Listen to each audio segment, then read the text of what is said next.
একটা অলৌকিক ঘটনা এটা। ভাগবতে বলে, ব্যাসাসনে পাঠের মুহূর্তে কোনো প্রাণী যদি ব্যাসাসন ছুঁয়ে চলে যায়, জানবেন যার উদ্দেশ্যে, আত্মার উদ্দেশ্যে অনুষ্ঠানটা করা হচ্ছে, তিনি স্বীকার করে গেলেন আমি এটা গ্রহণ করতে এসেছি, গ্রহণ করতে এসেছি। আমি সাপ আসতে দেখেছি, অনেক প্রাণী আসতে দেখেছি। একবার কাকড়া সাপ জড়াজড়ি করে ব্যাসাসনের তলে পড়ে থাকতে, এই ঘটনাগুলো ঘটে। শুনুন, এদিকে অলৌকিক দিকে দৃষ্টি না, গৌর কথা বললে তো অলৌকিক তত্ত্ব ঘটবেই কিছু। কি ঘটেছে? আমা বিনা অন্য নারে ব্রজপ্রেম দিতে। তারপরে মহাপ্রভুর অভিমান হলো, আমি ছাড়া এই প্রেম কেউ দিতে। কারণ কি? কারণ যার বস্তু সেই তো দিতে পারে। আচ্ছা লক্ষ্য করুন তো, বিজনদা এসছে কলরোয়া থেকে, তা আমি বিজনদার টাকা, শাল কম্বল কেড়ে নিতে পারি, ওনার গায়ের বর্ণ কেড়ে নিতে পারবো? পারবো কি? ওনার মনের ভাব কেড়ে নিতে পারবো? ঘটি কম্বল টাকা চাদর কেড়ে নিতে পারবো? পারবো কি? পারবো না। তো ভাব নেওয়া যায়, কেড়ে নেওয়া যায়, হরণ করে নেওয়া যায়। এখন শ্রী ব্রজেন্দ্রনন্দন, ব্রজের মাধুর্যমরতী রাধা ভাবকান্তি নিয়ে বলে, রাধারানী তো দাতা চিরকালী, গোবিন্দ দাতা দেখছি বটে। মন্ত্রী যে আমাদের দান করে, ওটা কি মন্ত্রীর নিজস্ব সম্পদ? সরকারি সম্পদ, জনগণ সরকারকে দেয়, সরকার থেকে বরাদ্দ আসে। ওটা যদি মন্ত্রী দাবি করো আমি দিচ্ছি তোমায়। গোবিন্দ লাদিনী করুণাময়ী প্রেমময়ী ব্রজেশ্বরী রাসেশ্বরী রাধারানীর থেকেই আনন্দটা নিজে পাচ্ছেন, অপরকে দিচ্ছেন। কেন বৈষ্ণবরা রাধা রাধা করে, সারা রাধারামে কেন জগৎ মাতিয়ে তুলছে এখন? কারণ উনি উনি প্রেমময়ী।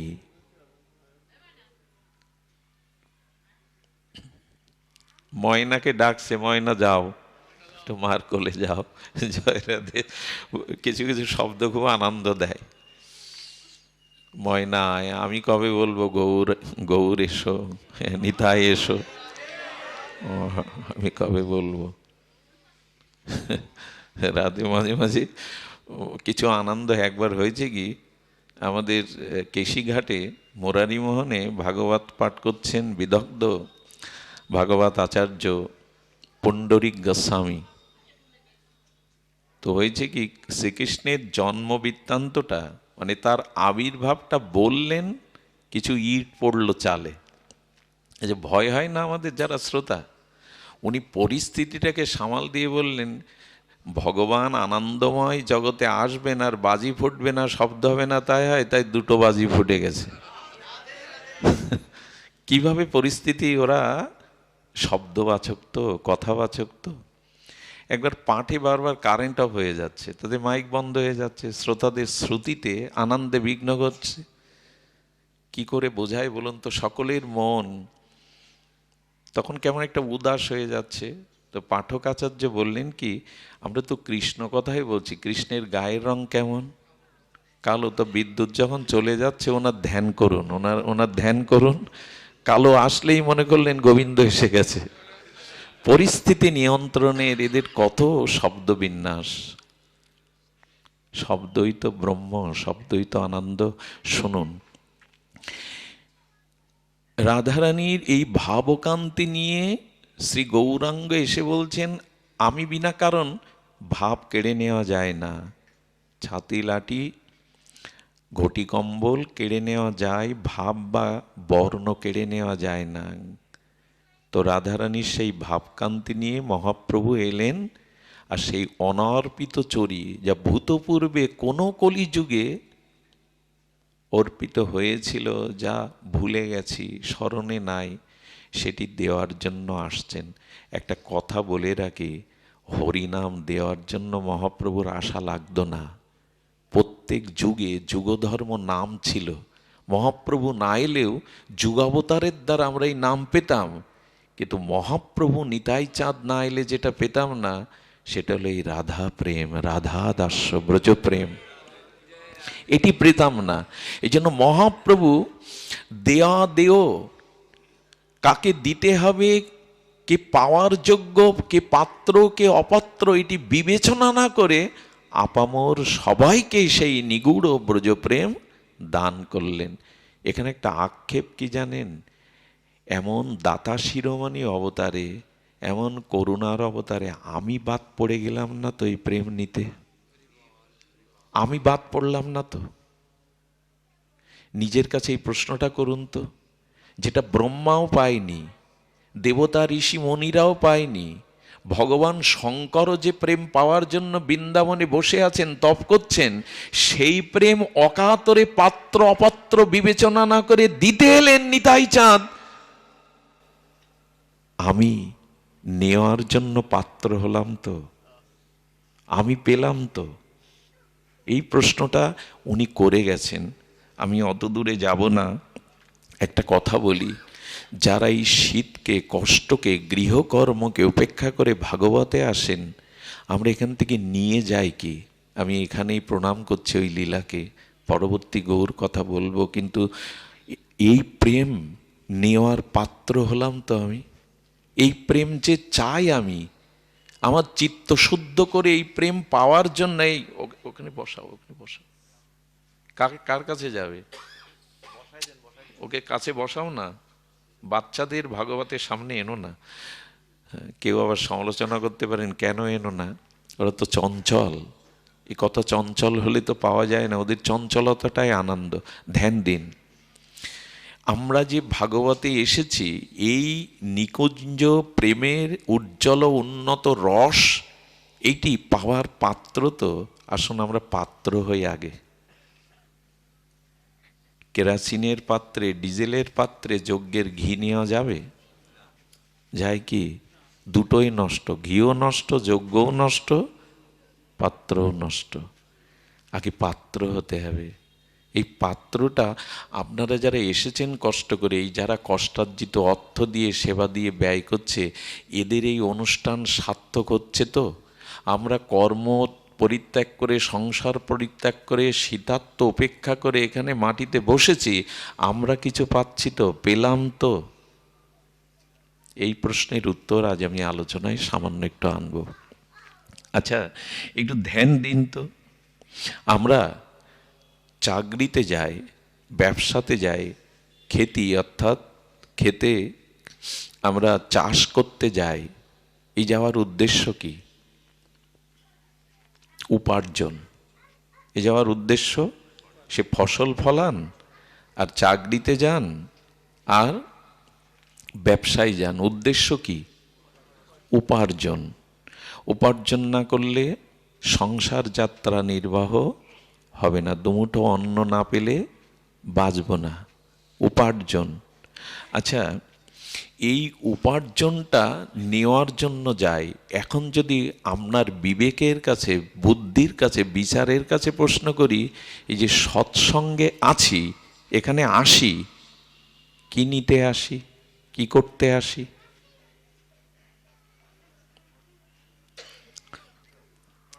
এখানে আমরা যেটা আসি ওটা উপার্জন, আর এটা অর্জন। এটাকে কি বলে? অর্থাৎ আধ্যাত্মিকতা, ত্যাগ, বৈরাগ্য, প্রেম ও ভক্তি, এগুলো অর্জন করতে এখানে আসা। এখন যিনি চাকরি করেন, খেতি করেন, কৃষিকাজ করেন, ব্যবসা করেন, তিনি উপার্জন করে কি করেন? বাড়িতে এসে স্ত্রীর হাতে, উপযুক্তা স্ত্রীর হাতে তুলে দেন, যে সংসারের যা যা ব্যয় তুমিই তো করো, এটা রাখো। সন্তানকে, কন্যাকে ডেকে বলে, স্কুলের মাইনে, প্রাইভেট মাস্টারের টিউশনির মাইনে, তোদের যা প্রয়োজন এটা নে। আর সে কি করে? পিতামাতার সেবার জন্য বস্তুগুলো, ওগুলো জমিয়ে রাখে না, বন্টন করে। বাড়ি এসে পরিবার পরিচালনার জন্য বন্টন করে কি না? কথা বলতে হবে একটু সহজ হয়, ঘুম আসবে শীতে। বন্টন করে কি না? যদি না করে, আমি দেব না কাউকে, সংসার চলবে? উচ্ছন্ন যাবে কি না? ছেলে মেয়ে মানুষ হবে, সংসার গোল্লাই যাবে। আর যদি না দেয়, দুটো কারণ: এক, গোল্লাই যাবে সংসার, পরিচালনা হবে না সংসার। আর যদি না দেয়, জানতে হবে আসলে আয়ই করেনি, ওর কাছে টাকা পয়সা নেই। ভাগবতে এসে যে ভাগবত, গীতা, ত্যাগ, বৈরাগ্য, জ্ঞান, প্রেম, ভক্তি অর্জন করছি, এটা গিয়ে বন্টন করি তো? বাড়ি গিয়ে কি বন্টন করি?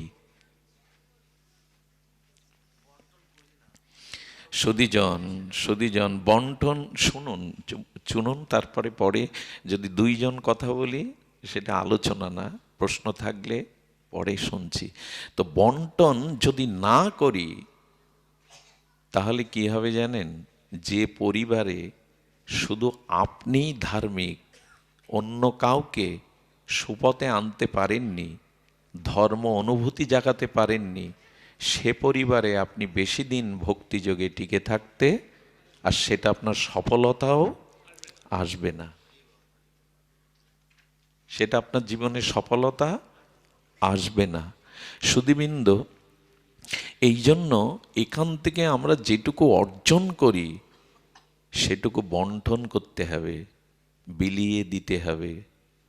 যদি বন্টন না করি, দুটো এর থেকে মীমাংসা আসছে: এক, আমি অর্জন করিনি তাই দিতে পারিনি। আরেকটি জিনিস হলো, আমি অর্জন করে যদি বিতরণ না করতে পারি, তাহলে সেটা ব্যর্থ সংসার, সেটা বিফল সংসার, সেটি উচ্ছন্নে যাওয়া সংসার। আজ ঠিক এই দশাটাই ঘটছে। এইখান থেকে আমরা যা অর্জন করি, যে জ্ঞান, যে চেতনা, যে বিবেক, সেটা অন্যের মধ্যে দেওয়ার মানসিকতা আমাদের আসতে হবে। না হলে জানতে হবে এটা একরকম বিফলে গেল। সুধীবৃন্দ, মনে এই চিন্তাটা আসছিল, আসিত, সৎসঙ্গ আসতে আসতে পথ পড়ে গেছে, কিন্তু ফলাফলটা কি? সুধীবৃন্দ, শাস্ত্র বলছেন যে মহাপ্রভু তিনি এই আজ্ঞা করেছেন, ছাড়ি অনাচার করো কৃষ্ণের। ওখানে একা বলেননি উনি বললেন সাতে পাঁচে মিলে করতালি দিয়ে কীর্তন করো, একা বলছেন না উনি। এই জন্য তিনজন মাত্র মহাপ্রভু সংসারে: বিষ্ণুপ্রিয়া দেবী, শ্রীমান মহাপ্রভু, সচিমা। এই তিনজন জীবের জন্য যে জাতীয় ক্রন্দন করেছেন, আত্মত্যাগ স্বীকার করেছেন, একজন করেননি। বিষ্ণুপ্রিয়া পাশে না থাকলে মহাপ্রভু গম্ভীরায় প্রবেশ করতে পারতেন না। সচিমায়ের ত্যাগ না থাকলে নিমাইকে আমরা এই রূপে পেতাম না কখনো। তিনজনই এই জীবের প্রেম ভক্তি দানের জন্য বলিদান দিয়েছেন নিজেদেরকে। সুধীজন, যদি পার্বতী পাশে না থাকতো, ভগবান শঙ্কর সমাধিস্থ হতে পারতেন না। আর সমাধির পরে হরিকথাও পার্বতীকে সামনে নিয়ে বলতেন, কোলে নিয়ে, তাহলে হতো না। ভগবান শঙ্কর সমাধিস্থ হয়ে থাকতে পারতেন না যদি ত্যাগ ও বৈরাগ্যিনী জগৎমাতা পার্বতী পাশে না থাকতো। সংসারটাকেই তো গড়তে পারলাম না আমরা, এখান থেকে নিয়ে গেলাম কে আয় করে। আর একটা কথা বলি, কুবেরের ধন, রাজধনও বসে খেলে যাবে কিনা, একটা প্রবাদে আছে কিনা? তা আমার পূর্ব জন্মের পূর্ণ পাপ দুটোই ছিল, আর পূর্ণের কারণে সংসারে কিঞ্চিত সুখ, সমাজে কিঞ্চিত সম্মান, সচ্ছলতা, একটু বাড়ি পেয়েছি, এগুলি পেয়েছি, পুণ্যের ফলে পেয়েছি। আর পাপের ফলে রোগ, শোক, জরা, ব্যাধি এগুলি আসছে। এখন চিন্তা করুন তো, পূর্বের পুণ্যের কারণে যে সুখটুকু পেয়েছেন এ জন্মে, যদি ওইগুলো ভোগ করতে থাকেন, ওটা ফোরাবে কিনা? রাজধন, কুবেরের ধনও তো ফোরাবে কিনা? এই জন্য উচিত হলো এই ফুরিয়ে যাওয়ার আগে নূতন করে আবার একটু সঞ্চয় করা, অর্থাৎ প্রতিদিন ভগবানের ভজন সাধনের দ্বারা ওই পূর্ণকৃত ভগবৎ কর্ম সঞ্চয় করা, যাতে ফিরিয়ে ভিখারি না হতে হয়। প্রতিদিন সেটা করি তো, সেই সঞ্চয়টা করি তো, নাহলে ফুরিয়ে গেলে কিন্তু পতন হয়ে যেতে হবে। তাই ভাগবত কর্ম, দয়া, সন্তোষ, ক্ষমা, এই দিব্য সাত্ত্বিক গুণাবলীগুলো দিয়ে কিছু সঞ্চয় করুন, নালে ফুরিয়ে গেলে শেষ। সুধীবৃন্দ, এই জন্য আমরা যে আসি, এই আসার ফলে যে অর্জনটা করি, সেই অর্জনটা অন্যের মধ্যে যদি সঞ্চারিত হয়, নিজে যদি পরিবর্তন হওয়া যায়, নিজের ভিতরে আচরণ যদি শুদ্ধ হয়, নিজের ভিতরে যদি ত্যাগ বৈরাগ্যকে আপনি প্রকাশ করতে পারেন, তবে অবশ্যম্ভাবী ওই যে একটু আগে বললেন, দাদাজি মহারাজ বললেন যে যার অনুভূতি নাই, যার আছে তার পাশে বসলে ওই অনুভূতি সংক্রামিত হবে। আপনার ভিতরে যদি ত্যাগ, বৈরাগ্য, তিতিক্ষা এগুলি আরাধনা চলে আসে না, পরশ পাতরে লোহা ছোঁয়ালে যেমন সোনা হয়ে যায়, ওদের ভিতরে একদিন না একদিন এটি প্রবেশ করবে। এই জন্য অর্জন শুধু করে যেন না, অর্জনটা বন্টন করুন।